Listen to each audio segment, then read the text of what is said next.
justificar mi huella de carbono de venir a Madrid. Más que la huella de carbono, el calvario que venía a Madrid, porque a mí dejarme perdido en un bosque de cualquier lugar del mundo, que siempre voy a preferir a tener que manejarme en metro, cercanía, llegas a la puerta sur, hasta la puerta norte, estás perdido, pero menos mal que todo el personal ha sido muy amable, gentil y he llegado aquí a tiempo. Quiero para empezar que cerréis los ojos, ¿vale? Y que penséis en un alimento, ¿vale? Vamos a pensar en un alimento. ¿Vale? ¿Ya lo tenéis? ¿Sí? Vale. Estáis ahí, alguno está a gusto con los ojos cerrados, ¿eh? Es una hora ya que la glucosa va bajando en sangre y estamos ahí recreándonos. A ver, ¿cuántos de vosotros habéis pensado en un alimento de origen animal? ¿Vale? 3, vale. ¿Cuántos habéis pensado en un alimento puesto en un stand de supermercado o en una forma, vamos a decir, procesada, ¿no? Con su embalaje, con su... 2 también, ¿vale? ¿Cuántos habéis pensado en un alimento ya listo para comer? O sea, en el plato puesto y me lo voy a zampar, ¿vale? 5, eso ya es alguno más, eso ya es alguno más, eso es total hambre. ¿Y cuántos habéis pensado en un agricultor, un ganadero, un recolector recogiendo ese alimento? 3, muy bien. Muy bien. Este mismo ejercicio que lo he repetido unas cuantas veces y mira que somos una fora así en familia, es donde más gente ha levantado la mano, ¿vale? Normalmente, sobre todo en contextos más urbanos, cuando pensamos en alimentación pensamos puesto en el plato o en un stand de supermercado, ¿no? Es como lo más cercano que solemos estar de la alimentación. Pero detrás de todos los alimentos hay las manos de un agricultor, un ganadero, un recolector, ¿vale? El recolector puede ser un pescador, puede ser un cazador en un momento dado, que se ha preocupado de proveer ese alimento, ¿vale? De esa primera eslabón de la cadena para que pueda llegar a nuestras manos. Esas manos pueden ser incluso las nuestras, ¿vale? Que podemos haber participado en la producción de ese alimento, ¿vale? Sería un poco mi situación. Mi situación es que viniendo de una zona rural, como es Extremadura, lo más rural de España, ¿vale? O sea, donde más personas viven en municipios de menos de 10.000 habitantes de España, eso es Extremadura, decidimos en su día, en el 2012, montar una experiencia de producción de alimentos para nosotros mismos, ¿de acuerdo? Y que fuera bajo el prisma de la agricultura ecológica. Luego le hemos ido incorporando adjetivos, ¿vale? Ecológica, regenerativa, ahora hacemos manejo holístico con el ganado que tenemos. O sea, lo que os voy a contar es algunas cuestiones que son relativas a investigación, porque también hacemos investigación, algunas a innovación, porque lo que procuramos es, partiendo de una tradición, tanto a nivel agrícola y ganadero como culinario que tenemos en la región y queremos preservar, introducir cotas de innovación para ponerlo o que se mantenga en el siglo XXI, que es algo que hoy por hoy no está asegurado, ¿vale? Que esta agricultura ganadería tradicional y esta gastronomía tradicional sea viable en el siglo XXI. Y luego, por último, pues voy a hablar como consumidor, porque tengo mi familia, tenemos un hogar en el que producimos nuestros propios alimentos, pero también adquirimos alimentos. Parte vienen de nuestra propia cooperativa activa, ¿vale? Parte provienen de supermercados, no te queda más remedio, o sea que conozco lo que es esta esquizofrenia de muchas veces tener que estar bregando con el que si plástico sí, plástico no, que si disruptores endocrinos, que si kilómetro cero, kilómetro 5 o ecológico, bio, ¿me entendéis o no? Yo creo que sí, ¿no? Que un poco al final pues acabas pensando que, yo qué sé, a punto de tener la esquizofrenia, ¿no? Pero realmente quien me mantiene en esto es la pasión que tengo por el campo. Ahí veis 2 imágenes la primera es la dehesa, propiamente dicha, ¿no? Un rebaño de merinas negras bajo una encina, que debería ser la imagen más característica de la dehesa, ¿vale? La dehesa, ¿sabéis lo que es? Bien, la dehesa es un bosque raro de quercus, ¿no? De quercinias, de encina, de roble, de alcornoque, de quejigo. Y normalmente, cuando llegaron aquí, por ejemplo, los romanos, lo que está descrito es que había ovejas de lana oscura de altísima calidad pastando en la zona de la Bética, ¿vale? Esas ovejas oscuras de lana de muy buena calidad, queremos pensar que era la oveja merina o el ancestro de la oveja merina. Evidentemente la oveja merina que conocemos hoy, 2000 años después, pues muy distinta a aquellas ovejas que vieron los romanos cuando llegaron, ¿no? Pero quiere decir que eso sería el paisaje ancestral de la dehesa, 6000 años de dehesa. Y luego aquí lo que tenemos, ¿vale? Que esto sabéis lo que es, ¿os lo imagináis? Bueno, se ve que son flores y plantas, ¿no? Es lo que representan, pero ¿con qué está hecho eso? Está hecho, bueno, se ve abajo muy bien la raigambre de lana negra, ¿vale? Y todo lo demás es lana también, es fieltro, es un fieltro con fieltro de aguja. En fieltro tenemos dos técnicas básicamente, de aguja o por fricción con agua, ¿vale? Esto sería con filtro de aguja y esta es la pieza 1 metro cuadrado o 1 square meter, que fue la representación de la biodiversidad de la dehesa en el Congreso Mundial de la Conservación de Hawái en 2018, que le hicieron compañeras de la cooperativa, ¿vale? Artesanas que hay que se dedican al procesado de la lana y a la artesanía y el arte de la lana, porque esto realmente para mí es una pieza de arte, ¿vale? Entonces simplemente simbolizar ese salto que podemos dar desde los orígenes hasta algo tan etéreo como es la belleza, ¿no? Que es difícil la belleza, pues cada cual la percibe de una manera y que en este caso pues, se representa en esta obra de arte, ¿vale? Por contaros un poco nuestra peculiaridad, ¿vale? No sé si recordáis en el año 2011, ¿vale? No, 2009 fue, perdón, 2009, que saltó a la palestra mediática un señor llamado Enric Durán. ¿Os suena Enric Durán? ¿Okay? El Robin Hood, o no sé cómo lo llamaron, básicamente, que está en busca y captura hoy en día. Este señor fue antes de la debacle bancaria, ¿vale? Él empezó a hacer viendo la impostura que había detrás de todo el sistema financiero, ¿vale? Antes de que este colapsara en el 2007-2008, pues montó una red de préstamos tal, y consiguió birlarles 500.000 euros a los bancos, ¿vale? No ya ni sin gota de sangre, sino ni dar un mal grito, ¿de acuerdo? Está en busca y captura. Y lo que Enric hizo con parte de ese dinero, se supone, se puede decir, fue promover un modelo de cooperativismo, un modelo de transición al sistema de vida del día a día actual, ¿no? Que fuera desde las posibilidades de cada cual en su contexto, ¿vale? Pero con esa prisma de intentarse salir de esa cárcel, esa gran cárcel que es el modelo urbano capitalista financiero, ¿vale? Por poner solamente 3 epítetos, pero que pueden ser muchos más. Bueno, pues una de esas cooperativas fue activa. O sea, nosotros empezamos a raíz de que descubrimos este movimiento de Enric Durán. A día de hoy quedamos 8 en la península, de las cuales 6 están en Portugal. Está la catalana, que está de capa caída, ¿vale? Y la de Ibiza, ¿vale? Y la de Extremadura, es lo que queda, ¿vale? Pero bueno, en Portugal, la periferia siempre suelen ser sitios ahí asalvajados y siempre quedan reductos de estas cosas, ¿vale?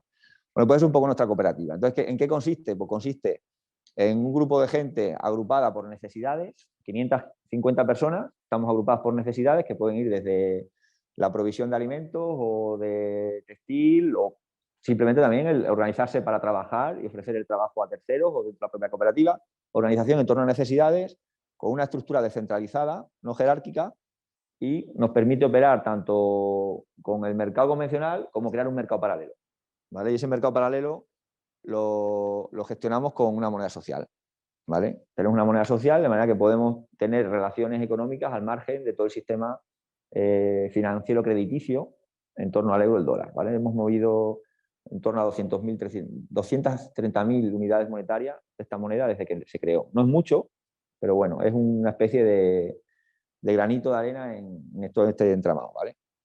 El primer gran proyecto que montamos para proyectarnos hacia afuera fue BBB Farming, el gran hermano de la granja ecológica, que surgió con la idea de posicionar en lo global esas pequeñas experiencias que había en lo local, en Extremadura básicamente, pero una Extremadura con una concepción amplia desde el sur del Duero, que es lo que era históricamente la Extremadura, ¿no? Lo que está al otro lado del Duero, hasta la desembocadura del Guadalquivir. Entonces, esas pequeñas experiencias, posicionarlas en un mare magnum de redes sociales, de nuevos medios de comunicación, pues que las estaban un poco invisibilizando, ¿no? Y querían dar el salto, pero no sabían cómo, ¿vale? Entonces, ese primer proyecto nos permitió crear equipo para ir desarrollando otros proyectos que os voy a ir desgranando ahora después. Pero en el origen era esa pretensión y es en lo que se mantiene, ¿vale? Es lo que se mantiene esa marca, podríamos decir, en la parte esta de comunicación y formación para pequeños agricultores ecológicos en vías de serlo, ¿vale? ¿Y cómo gestionamos todo esto? Pues lo gestionamos con un sistema descentralizado de toma de decisiones y para comprobar que se están cumpliendo con lo que se ha establecido en los foros de decisión de la cooperativa, pues tenemos un sistema participativo de garantía. O sea, los propios socios de la cooperativa comprueban en una visita anual, ¿vale?, que se está cumpliendo. Primero, hay un formulario de 28 ítems que se completa con datos de insumos, de qué relaciones hay dentro del equipo de trabajo, qué hacia afuera también, o sea, dónde acaba el producto de ese nodo, o sea, si ese producto acaba cerca, si se va fuera de Extremadura, si es para exportación, etcétera. Y se hace una evaluación, ¿vale? Una evaluación para comprobar que estamos aproximándonos a esa utopía de una soberanía alimentaria en la que podamos las personas socias de la entidad decidir cómo queremos alimentarnos y cooperar con otras entidades similares del resto de la península, de Europa, del globo, ¿vale?, en esa utopía, ¿no? Y eso lo hacemos pues de maneras también a veces un poco peculiares. Esto es la esquila del 2020, justo el año de la COVID, ¿vale? Y son nuestras ovejas, ¿vale? Son merinas negras.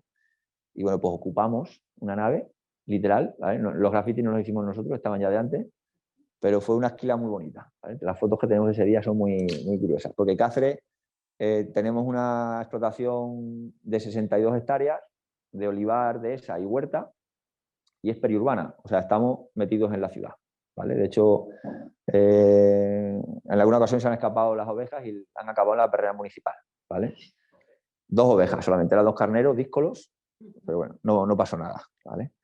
Me voy a ir ya entrando en materia después de las presentaciones, porque aquí en el título he metido como 3 calificativos de ganadería, ¿no? Extensiva, ecológica, regenerativa, y a veces hay un poco de confusión en torno a esto, ¿no? Entonces, si pensamos en ganadería extensiva, ¿cuántos pensaríais en esto? Nadie pensaría en esto, ¿vale? Y claro, evidentemente, si os digo ecológica, pues menos todavía, ¿no? ¿Vale? Y si os dijera que de acuerdo al reglamento 848, en cierto momento del ciclo de producción se puede hacer eso, ¿vale?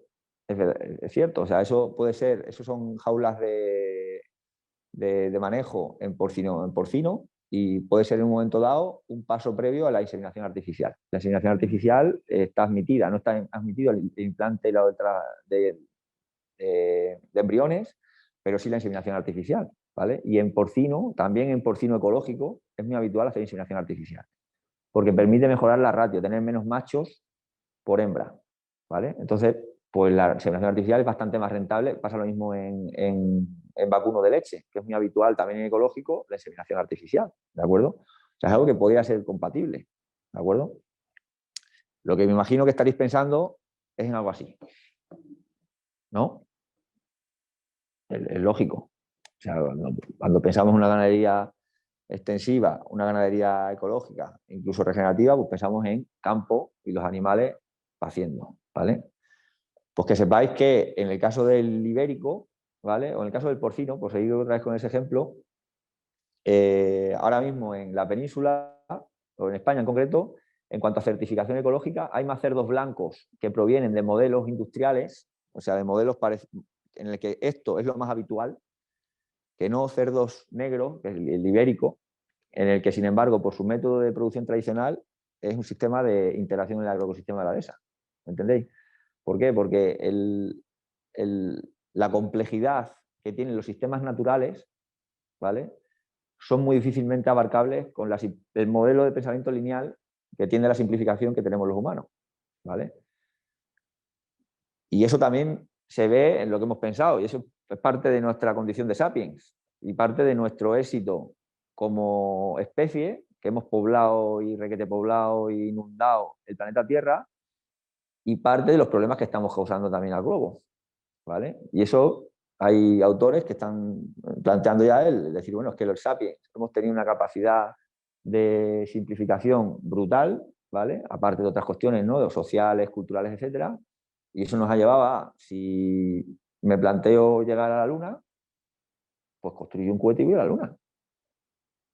Lo hemos hecho, ¿no? No nosotros, pero bueno, lo ha hecho la NASA con el apoyo de toda una nación pagando sus impuestos, que se los han quitado en caso, con mano militar en algún caso, y unos astronautas que han llegado a la Luna. ¿Sí o no? Y no hemos acabado con el hambre del mundo. Decidme si no tiene ni tiene cabeza. Llevamos 10.000 años de agricultura y ganadería, 10.000 años de agricultura y ganadería, y no hemos acabado con el hambre del mundo. Cuando supuestamente la agricultura y la ganadería es la abundancia, ¿no? El producir, no depender de los ciclos naturales, que es lo que sucedía cuando éramos sociedades de cazadores-recolectores, ¿vale? Producir nosotros mismos los alimentos para no depender de ellos. Y sin embargo, los estudios que se han hecho antropológicos se comprueba que las sociedades de cazadores-recolectores tenían mejor alimentación que las sociedades posteriores de agricultores y ganaderos, ¿vale? Eso va con nosotros, en nuestra manera. Hay sociedades de cazadores-recolectores todavía hoy en día y convivimos con ellas. Nosotros no, ¿vale? Porque ya ni en Extremadura quedan cazadores y recolectores, ¿vale? Algún espécimen se puede medio encontrar por ahí, pero vamos, pero eso es real. Somos conscientes de eso, ¿no? Es decir, no tenemos que simplificar, tenemos que intentar ver en la medida de lo posible, sin caer en la esquizofrenia de acabar al principio, tampoco podemos caer en la esquizofrenia, pero intentar ver todo el cuadro y siempre hacer preguntas, ¿vale? Entonces vamos a intentar definir, o voy a intentar yo definir, qué es la ganadería extensiva ecológica. Y luego voy a daros sobre todo datos de la regenerativa, que es de lo que más he trabajado yo a nivel científico, ¿de acuerdo? Entonces, toda la ganadería ecológica es extensiva, por definición. ¿Por qué? Porque la ganadería extensiva es cuando hay aprovechamiento de recursos naturales in situ, o sea, en el campo. ¿Entendemos eso? Si no hay ese aprovechamiento de recursos in situ o una recolección y una aplicación directa, que en ecológico, por ejemplo, se limita, en ecológico está limitado la cantidad que se puede suplementar, la proporción que tiene que haber entre la parte más de volumen, es decir, de heno, de paja, respecto a la cantidad más de concentrado, los piensos habitualmente, ¿vale? Si no hay ese aprovechamiento directo, no es extensivo, ¿de acuerdo? Luego ahí ya entramos en la adquisición de si semi-extensivo, semi-intensivo, intensivo, porque no hay una definición legal.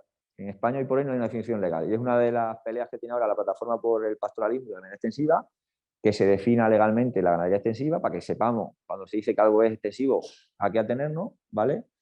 Y que así pueda ser percibido también por los consumidores. Dentro de esa ganadería extensiva, o sea, que haya aprovechamiento de los recursos naturales, in situ, como digo, pues tendríamos la ecológica, en la que se cumple un reglamento, ¿vale? El reglamento 848, ahí se ha quedado fuera, bueno, el 848 de 2018, que es el actual, ¿de acuerdo? Y donde se marcan esos ratios, el número máximo de tratamientos veterinarios convencionales, la prioridad que tienes por los de terapias verdes, ¿vale? Que los animales tienen que estar al aire libre un mínimo de tiempo, etc, etc. Todo eso, ¿de acuerdo? Está regulado en un reglamento europeo, por lo tanto es de eficacia automática, no es como las directivas que luego tienen que una transposición en normativa de los Estados miembros. Ese reglamento es transposición automática. Es decir, todos los Estados miembros de la Unión Europea, así como todos los países que exportan, tienen que cumplir con lo que se establece en ese reglamento. Y es muy prolijo, ¿vale? Es un mare magnum de luego también modificaciones, etc. Todo un cuerpo teórico. El 848 de 2018, ¿vale? Entonces, luego ya entramos ahí en una serie de cuestiones que no están establecidas en ese reglamento, por ejemplo, que son por ejemplo, el tema de si tenemos rotación de parcelas o tenemos que hacer un pastoreo racional, es decir, un pastoreo en el que se ajuste a las necesidades no solamente de tus animales, sino del sistema en el que están pastoreando. O sea, que queramos mejorar ese sistema. Es una consecuencia que se supone, pero que no está establecida como sine qua non. ¿Me entendéis o no? Y de hecho, ni en el reglamento, ni luego en la política agraria comunitaria, la famosa PAC, ¿vale? Se establecen medidas de medición de ese impacto que tiene la agricultura o la ganadería, tampoco la agricultura. Ese efecto positivo. Los agricultores y los ganaderos cobran dinero de Bruselas, es el principal presupuesto de la Unión Europea, por sus buenas prácticas, ¿vale? Pues porque son gestores del territorio. Si no fuera por ello, pues luego lo veremos en las imágenes, cómo debería estar esto, ¿de acuerdo? Pero no hay una medición de ese impacto. ¿Vale? Eso no significa que no lo vaya a ver, que probablemente lo haya en ediciones futuras de la PAC. Vamos a empezar en el 2023, el próximo periodo 23-27, ¿vale? Usado por quinquenios, y ya en este se planteaba que igual se evaluaba, no se ha implementado, sobre todo por la dificultad técnica y el coste, pero no se abandona esa idea, ¿vale? O sea, Bruselas realmente quiere que se mida el impacto que tiene esa ganadería. Y cuando ese impacto es positivo, cuando ese impacto implica que hay aumento de la materia orgánica en el suelo, aumento de la retención de agua, aumento de la biodiversidad, entendemos impacto positivo, ¿no? Es regenerativo. ¿Vale? Entonces, para distinguir los tres conceptos, ganadería extensiva, animales a campo, por así decirlo, ¿vale? Cuando es ecológica, cumple con una certificación donde se establece cuestiones de alimentación, del tiempo que tiene que permanecer a campo, de prácticas que no se pueden hacer en cuanto a mutilaciones, etc. Y cuando hay un impacto positivo en el territorio, ¿vale? En los ambientes, entonces es regenerativo. ¿Os sirve esta manera de distinguirlo?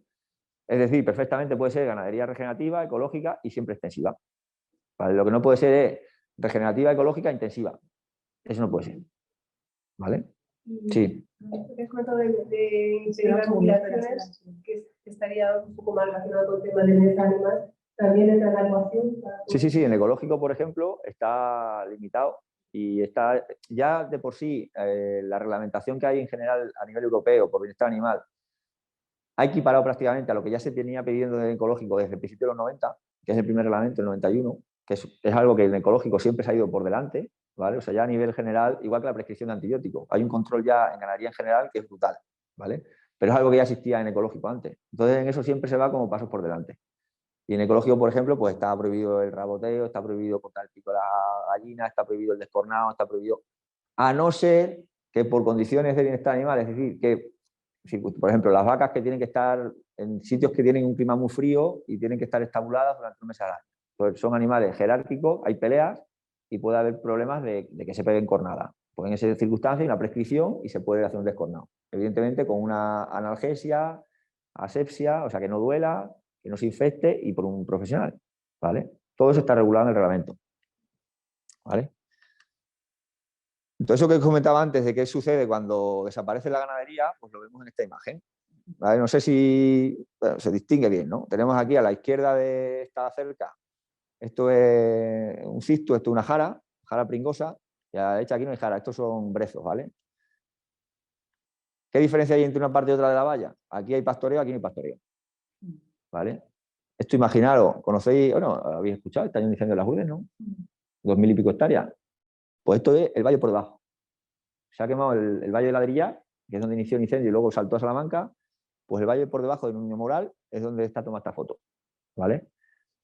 Y este pueblo en concreto quedaban 2 rebaños de cierta entidad, los 2 ya han desaparecido. O sea, ya ese pueblo va a ir más hacia esto. ¿Vale? Y es final de saco ese pueblo, el Gasco. Ese pueblo, si hay un incendio de estos forestales, los vecinos no les va a pasar nada, porque saben cómo protegerse del fuego. El problema son los que somos de fuera, que tenemos la tendencia a huir. ¿Vale? Y puede haber grandes tragedias como en Portugal, en Pedro Grau, que no sé si os acordáis, hace 4 o 5 años murieron 60, 70 personas intentando huir del fuego. ¿Vale? Entonces, la ganadería. ¿Es necesaria o no es necesaria la ganadería?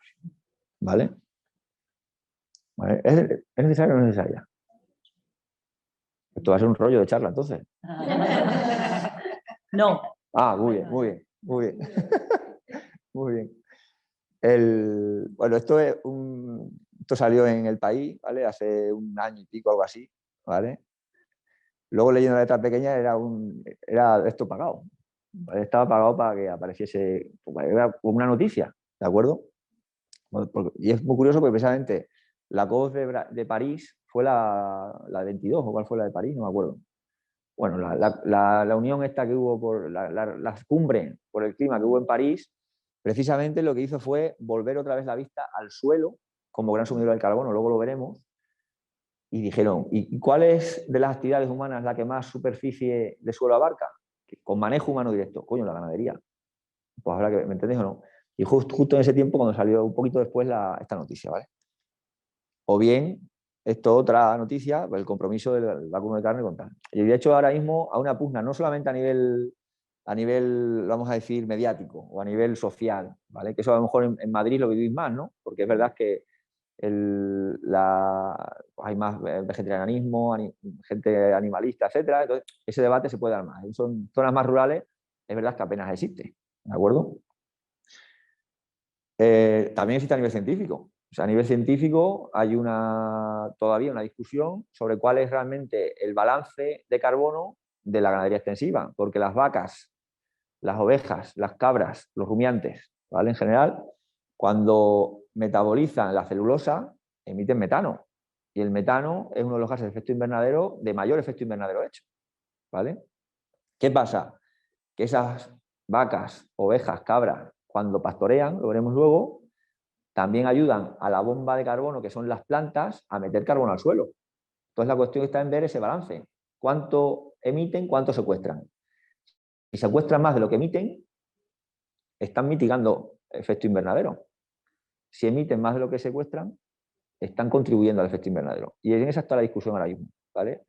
Es una discusión muy bonita en la que estamos participando en la medida de nuestras posibilidades y en la que para el gran público hay, desde mi punto de vista, dos libros que son imprescindibles para entender el papel de la ganadería, que son Cow Save the Planet, de Judith Schwartz, ¿vale? Y Vivir con los animales, de Jocelyn Porcher, ¿vale? El primero es más de este aspecto ambiental y ella como periodista recorre todo el globo y describe muy bien experiencias de ganaderos y ganaderas preocupados por el clima y qué tipo de ganadería están haciendo esa ganadería regenerativa para secuestrar carbono. Y en el caso de Vivir con los animales, esta investigadora del INRA, que es la institución de investigación agraria de Francia, ¿vale? Que tiene una experiencia vital muy bonita porque ella era una urbanita que se fue al campo y empezó trabajando, teniendo animales propios, trabajando para terceros como auxiliar pecuario, estudiando ingeniería porque no estaba satisfecha con el trato que había a los animales, investigando sobre este trato con los animales y convirtiéndose finalmente en investigadora profesional dentro del INRA. O sea, que tiene una experiencia vital muy completa, ¿no? Y, por ejemplo, ya lo que plantea es que el trabajo con animales no se puede tratar en el mismo prisma que el trabajo de una fábrica, que el trabajo en una empresa cualquiera. Sobre todo cuando se trabaja con animales es de una ganadería propiamente lo que es la ganadería, no de lo que se llama ganadería industrial, que ella, por ejemplo, directamente dice que eso no puede llamarse ganadería, porque no hay un vínculo emocional con los animales. Si no hay vínculo emocional con los animales, no es ganadería. Porque la ganadería, el origen de la ganadería, es ese vínculo que se establece entre el animal y las personas que pasan a integrar parte de una misma manada. O sea, el proceso de domesticación, no pensemos en un cowboy echando el lazo a un ternero y llevándoselo, sino más bien una familia que por empatía se encuentra un cabrito o un ternero acostado, porque por ejemplo el rumiante es muy típico esto, que se acuesten, ¿vale? Y como quien tiene una mascota, porque eran mascotas, se lo lleva y lo crían en casa. Y ese es el origen de la ganadería. O sea, el origen de la ganadería es integrar dos modos de vida. El tema de los cánidos está más estudiado y no se sabe quién domesticó a quién, si los humanos a los perros o los perros a los humanos, ¿no? Los lobos, porque ya sabéis que técnicamente es la misma especie. Entonces de eso habla esta autora, insistiendo en eso. Si no hay vínculo emocional, no se puede hablar de ganadería. Y de hecho, hace un símil, porque ya lo ha estudiado, ¿vale? Como socióloga, dice, bueno, es que el funcionamiento de las granjas industriales es equivalente a lo que hay en una fábrica, ¿vale? O sea, son recursos humanos o recursos animales o recursos de insumos, pero son recursos, todo es un recurso, no hay un vínculo emocional y hay una jerarquización y una cosificación, etcétera, etcétera, etcétera, ¿vale? Es muy interesante el libro. Entonces, esto que os comentaba antes de la COP, ¿vale? Pues ¿qué es lo que dijeron? Dice, bueno, si es que resulta que un tercio de la superficie terrestre desprovista de hielo son pastizales. Y son pastizales en gran parte porque no han podido ser convertidos a tierra arable, a tierra agrícola, por su pobreza, por su aridez, etc, etc. Es decir, es el único uso que pueden tener, ¿vale? Es lo que sucede en gran parte con la dehesa. La dehesa, que es el sistema agrario de alto valor natural más extenso de Europa, en gran parte es así por lo pobre que es el suelo. Es que ahí no se puede hacer agricultura en todos los años, porque es imposible. Ahora con el paquete tecnológico agroquímico sí, pero en el siglo XIX, antes del siglo XIX, era imposible. Entonces, ¿qué pasaba? Pues que había un sistema de rotación, había integración de agricultura con pastos, con un uso silvícola, o sea, esos árboles que servían de refugio, que servían de provisión de combustible, de provisión de ramón, o sea, alimentación suplementaria para los animales. Son sistemas muy integrales a la naturaleza, ¿vale? Pues esos son los pastizales, sistemas que están en esa interfaz entre poblaciones humanas en muchos casos en zonas de alto riesgo climático, ¿vale? Si nos fijamos en Estados Unidos, no, aquí ya los indios lo masacraron, pero esta zona del Sahel, ¿vale? Vemos aquí también en zonas de Asia, en el caso de Australia, que los indígenas también están masacrados, pero aquí el problema lo han tenido ahora con los incendios forestales, o en el caso del cono sur de Sudamérica o Sudáfrica, ¿vale? Son zonas siempre de un conflicto latente y zonas de, ahora mismo, emisión de población, ¿vale? Por situación de la emergencia climática que hay, ¿de acuerdo? Entonces, una ganadería en esos territorios es que es lo único viable a efectos del modelo que tenemos actualmente tras la revolución neolítica, de que ya somos agricultores y ganaderos y no recolectores, cazadores. Es lo único que se puede hacer, ¿vale? Ha habido experiencias de ayuda al desarrollo, de intentar sedentarizar poblaciones nómadas, por ejemplo, de aquí del Sahel, y han sido un completo desastre. ¿Por qué? Porque no hay condiciones, ni culturales, ni agronómicas, ni evidentemente de afoclimática para hacer eso. Y están tornando ahora, tenemos un proyecto muy bonito con Acción contra el Hambre, para que volver otra vez a intentar recuperar, por ejemplo, el nomadismo ancestral de las tribus que hay en esa zona, porque han visto es que es la única manera, si es que aquí es lo único que se puede hacer. ¿De acuerdo? Es decir, en muchos territorios la ganadería es la única opción viable para preservar a la población que hay allí, lo primero, y segundo, para mantener el sistema, porque son esos sistemas que, siendo antropomorfizados, están muy bien conservados en general, con un nivel de conservación que permite que eso sea sostenible, o sea, que permanezca en el tiempo, ¿vale? De la parte verde era que solo se puede utilizar la ganadería allí. Todos son pastizales, todo lo que estáis viendo son pastizales. Luego es según el grado de manejo que tiene, ¿vale? Si es natural, si está degradado o un poco degradado. Sí, pero todo lo que estáis viendo aquí son pastizales, ¿vale? Y además tenemos el reto de la alimentación, ¿vale? Que ya sabéis que es el primer reto de los Objetivos de Desarrollo Sostenible de la ONU, la alimentación, y como digo, pues que esos territorios en los que para producir alimentos tienes que recurrir a la ganadería, ¿vale? Evidentemente, siempre hay algo de agricultura, pero es una agricultura de apoyo a una actividad principal que es la actividad ganadera, ¿de acuerdo? Y tenemos el reto del cambio climático, que ya he comentado antes, y que en el caso concreto de esta imagen, pues lo que vemos es que en algunos de los grandes centros de poder, caso aquí de Norteamérica Oriental o Europa Occidental, pues están en riesgo de sumergirse, ¿vale? Pues de que desaparezcan, realmente. Igual que hay países del Índico, ¿vale? Que están ya comprando tierra en el continente para cuando tengan que mudarse, porque hay estados insulares, o sea, que son estados de una isla, que va a desaparecer su territorio en el momento que el nivel del mar suba 2-3 metros, ¿vale? O sea, una emergencia real. Ahora otra pregunta que os hago. Esta foto, ¿dónde pensáis que está tomada? Muy bien. Ahí va. Eso es la verde y fértil Extremadura. Eso es la verde y fértil Extremadura. Esto es el 2017. Estamos en un año de sequía, no sé si lo sabéis. Estamos en un año de sequía, se está pasando bastante mal.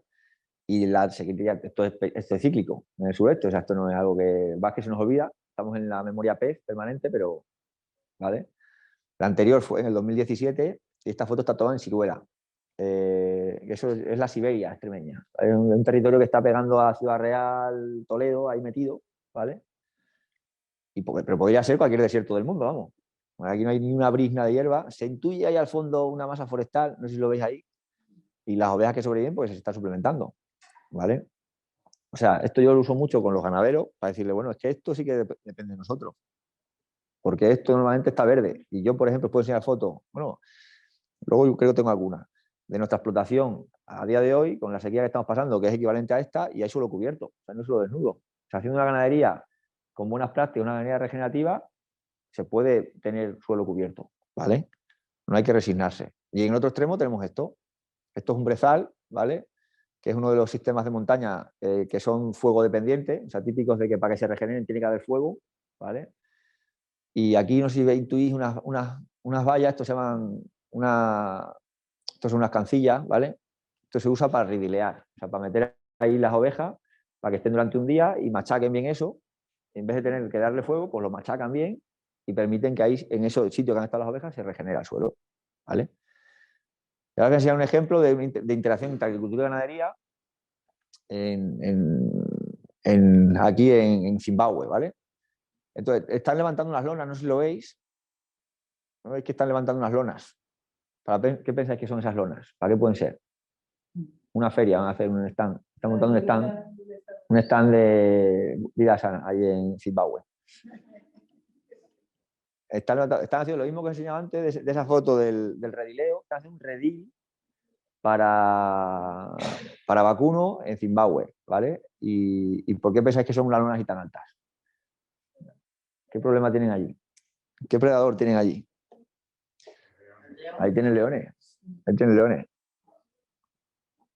Esto me lo contó Alan Savory, que es uno de los teóricos de la energía regenerativa, en concreto el manejo holístico, y me decía que habían intentado, mil historias, habían intentado poner perros que alertaran, los leones se comían a los perros, que habían intentado poner pastores, los pastores no se quedaban por la noche, evidentemente.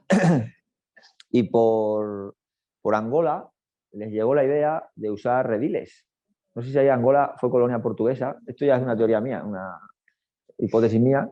Angola fue colonia portuguesa, los portugueses tienen montado, es la dehesa, y se redilea históricamente, y estoy convencido de esa tecnología, que es aparentemente simplísimo, ¿vale? Fue una incorporación a partir del colonialismo portugués. No digo que sea ni bueno ni malo, pero lo incorporaron. Y en Zimbabue lo copiaron de los angolanos, ¿vale? Tienen, por tanto, ese redil para proteger a las vacas, y se encontraron además con el producto paralelo, el resultado paralelo, de que no solamente proteges a las vacas 100%, son lonas para que no pueda ver el felino. No ve el felino y no tiene el instinto de saltar. Esto es un felino con la uña así lo raja, ¿vale? Pero con esa pared visual no tal.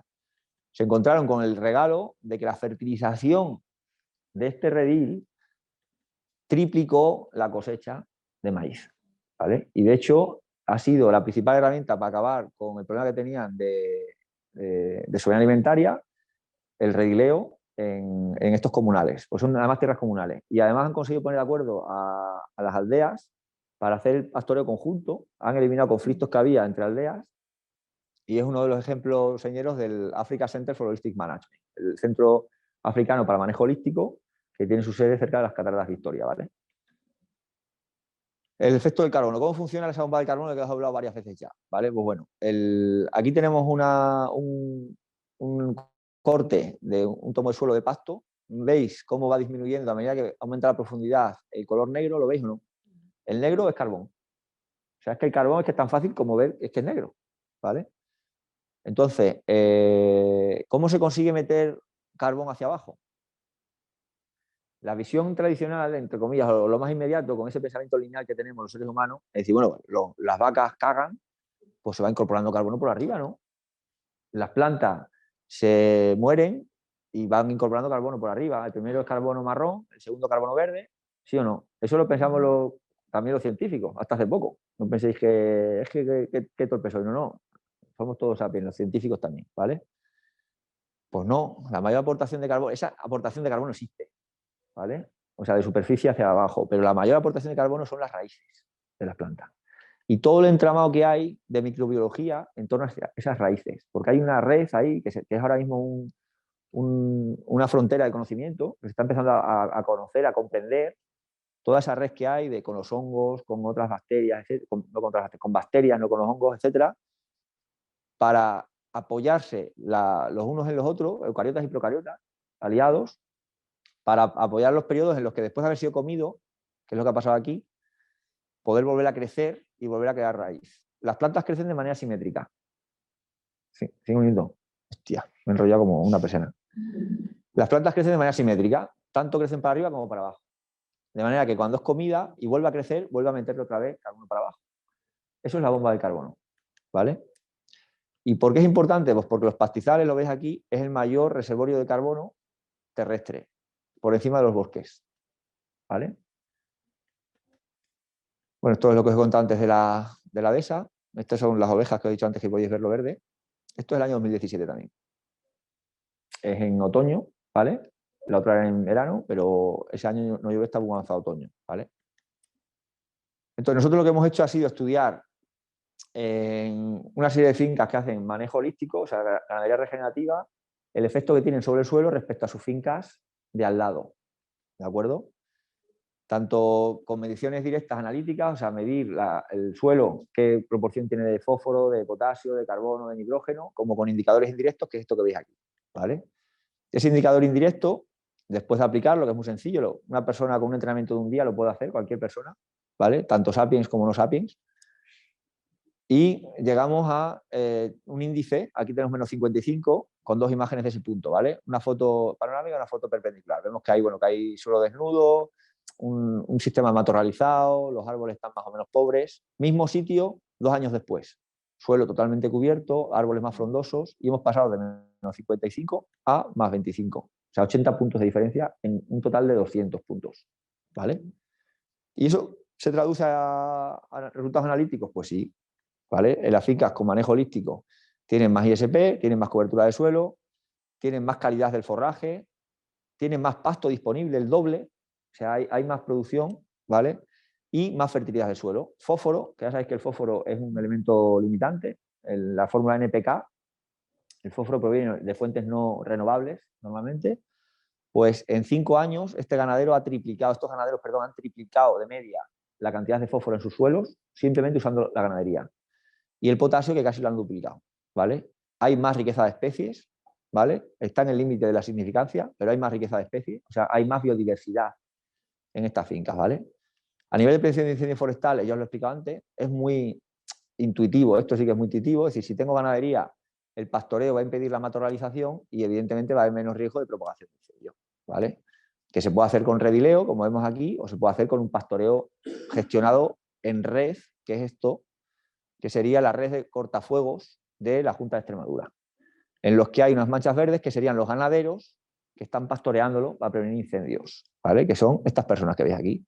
Estas personas que estáis aquí, que tienen familia, que tienen ganado detrás, ¿vale? Razas autóctonas de peligro de extinción, esta es la verata, algunas no, esto es malagueña, pero no por eso deja de ser menos práctica para prevenir incendios, y que tienen una apuesta por mantenerse en el medio rural, ¿de acuerdo? También ahí se ha comprobado lo mismo, ¿vale? En un sería un cortafuegos tradicional estaríamos en menos 30 puntos. Aquí tenemos un pastoreo gestionado, un cortafuegos gestionado un pastoreo, estamos en más 70, o sea, 100 puntos de diferencia, ¿vale? ¿Cuál es el gran problema que se enfrenta ahora mismo la ganadería extensiva? Pues el gran problema que se enfrenta la ganadería extensiva es la pérdida de rentabilidad. O sea, hoy por hoy, un ganadero extensivo, o sea, que pastorea sus cabras, sus ovejas, sus vacas, está perdiéndole dinero, ¿vale? Si en esa decisión hubiera dicho, bueno, pues me voy a dedicar a los pollos, pues está perdiendo dinero, ¿vale? De media un 35% en 30 años, se ha perdido de rentabilidad. ¿Eso qué es lo que ha llevado? A una pérdida de ganadería extensiva. Esto es un gráfico real de la ganadería extensiva en lo que sería Extremadura, ¿vale? Se ha concentrado casi todo en vacuno, que es lo único que se mantiene, y a desaparición de ganaderías. En el caso de Sierra Gata y Urdes, por ejemplo, se ha reducido a la mitad en tan solo 10 años. Entre 2 encuestas agrarias se ha reducido a la mitad el número de ganadería. Imaginaos que pasará eso con cualquier profesión, con los sanitarios, los enseñantes, sería una catástrofe. Allí lo están sufriendo con estos grandes incendios forestales. Desaparece la ganadería, vuelven los incendios forestales, ¿vale? Entonces, esto lo hemos podido llevar a cabo gracias a proyectos financiados, ¿vale? Os he empezado hablando del Robin Hood de los bancos. Hemos tenido que acabar cayendo en las garras del otro gran enemigo que tenemos, que es el Estado, porque de otra manera no somos capaces de financiar esta investigación. Esto requiere personas de comunicación exclusiva a tiempo completo y al final hay que recurrir a financiación, ¿vale? Entonces hemos tenido financiación tanto de la Junta de Extremadura, ahora de la Fundación Biodiversidad, que iniciamos un proyecto ahora en agosto de la convocatoria Está Habido. ¿Vosotros también tenéis algo ahí o qué? Iniciamos un proyecto sobre el pastoreo, precisamente, en el que pretendemos ahondar en datos tan interesantes como este, ¿vale? Que es donde meto ya la cuñita de la alimentación saludable. Estos son datos de lo que serían ácidos grasos de un rebaño, perdón, de corderos acabados con el método tradicional, O sea, se han criado en el campo con sus madres, pero un mes antes de mandarlos al matadero, se han apartado y están en cebadero, ¿vale? Y aquí son un rebaño en el mismo sitio, o sea, son misma finca, misma origen genético, pero un acabado a campo. O sea, están con sus madres a pasto únicamente, ¿vale? Comentaros que no ha habido pérdida de rendimiento cárnico, o sea, hemos tenido la misma productividad, la misma conformación de piezas de primera, de segunda, de tercera, con menos engrasamiento de cobertura en el caso de los de pasto. Y lo que hemos visto a nivel de ácidos grasos es que aumenta mucho los poliinsaturados en los que van a pasto, el linoleico un 80% más el linoleico que el famoso en los que están a pasto respecto a los que están en intensivo, y la relación de los omega 6,3 estaríamos por debajo de 4 en el caso del de apasto y por encima de 5 en el caso del convencional, ¿vale? Ya sabéis que dicen que una alimentación saludable, nos dirá Lucía, entre 1,5 es el máximo, ¿no? ¿Vale? En el origen, cuando hemos cazadores recolectores, estábamos en 1,1 entre los omega. El problema no es solamente que haya más 3 que 6, sino la relación que hay entre ellos, ¿vale? Bueno, ya concluyendo, pues el proyecto LIFE, y aquí está ya la niña de mis ojos, que es la finca Valdeflores, que está en el entorno de Cáceres. Si conocéis Cáceres ciudad, esto le llaman el pequeño Monfragüe, o sea, está detrás del santuario de la Virgen de la Montaña. Es un valle que ahora mismo está amenazado por un proyecto de mina de litio. Y ahí la pelea es muy bonita, porque ellos abogan por la lucha del cambio climático mediante las baterías de litio, es su caballo de batalla, y el nuestro es, nosotros ya estamos secuestrando carbono, lo podemos demostrar, de unas prospecciones que hemos hecho, es la finca con mayor materia orgánica en el suelo de todas las que hemos prospectado, ¿vale? O sea, estamos secuestrando carbono y ahí en eso estamos, ¿vale? Que bueno, predicando con ejemplo, propaganda con el hecho, según quien quiera. Y bueno, pues la última innovación que hemos introducido, que estamos con el tema de la... Hasta ahora siempre hemos trabajado en canal corto, producción local para consumo local. Únicamente teníamos una experiencia de intercambio con cooperativas de comercio solidario alemanas, porque no tenían aceite y tal, les mandábamos aceite, pero ahora hemos decidido salir fuera. En realidad yo creo que es por una carencia, que no lo hacemos lo suficientemente bien como para que toda la carne que producimos se consuma a nivel local, ¿vale? Pero bueno. Y una manera de resolver el problema de la logística de frío es hacer una conserva. Es carne procesada, sí, pero bueno, lo hacemos nosotros, en una cocinera nuestra, con nuestro propio producto, o colaborando con ganaderos de la zona. Esta en concreto sería de la familia que habéis visto antes, que tenían un bebé. Entonces, con los cabritos que se los pagarían a precio irrisorio, aunque sean ecológicos, fuera de temporada, pues se pueden meter en una lata, entre comillas, y de esa manera se puede mantener el precio del producto, ¿vale? Entonces, en resumidas cuentas, pues lo que hemos ido contando, ¿no? Que la ganadería extensiva es un modelo que en sí mismo no tiene por qué ser sostenible, pero normalmente lo es o está más cerca de ello que evidentemente la ganadería industrial. Cuando se aplican unas buenas prácticas, normalmente ya reconocidas por la ganadería ecológica y por tanto certificadas como tales, podemos ayudar en la regeneración o en la prevención de incendios, regeneración de suelo, que puede implicar en un momento dado mitigar el cambio climático, y evidentemente el gran reto es aumentar la rentabilidad. A lo cual, nosotros por lo que luchamos es que no sea solamente PAC dependiente, o sea, que no dependa únicamente de Bruselas, porque eso es estar vendido a vaivenes políticos, sino que se base en reducción de costes. Si con el manejo holístico duplicamos la producción de forraje, reducimos el consumo de insumos, lógicamente, y además dando valor agregado al producto, ¿vale? Que es lo que os enseñaba antes. Ahí tenéis mi medio de contacto si alguien quiere tenerlo, ¿vale? Y ahora, ¿ha quedado espacio para las preguntas o no? Una. Pregunta.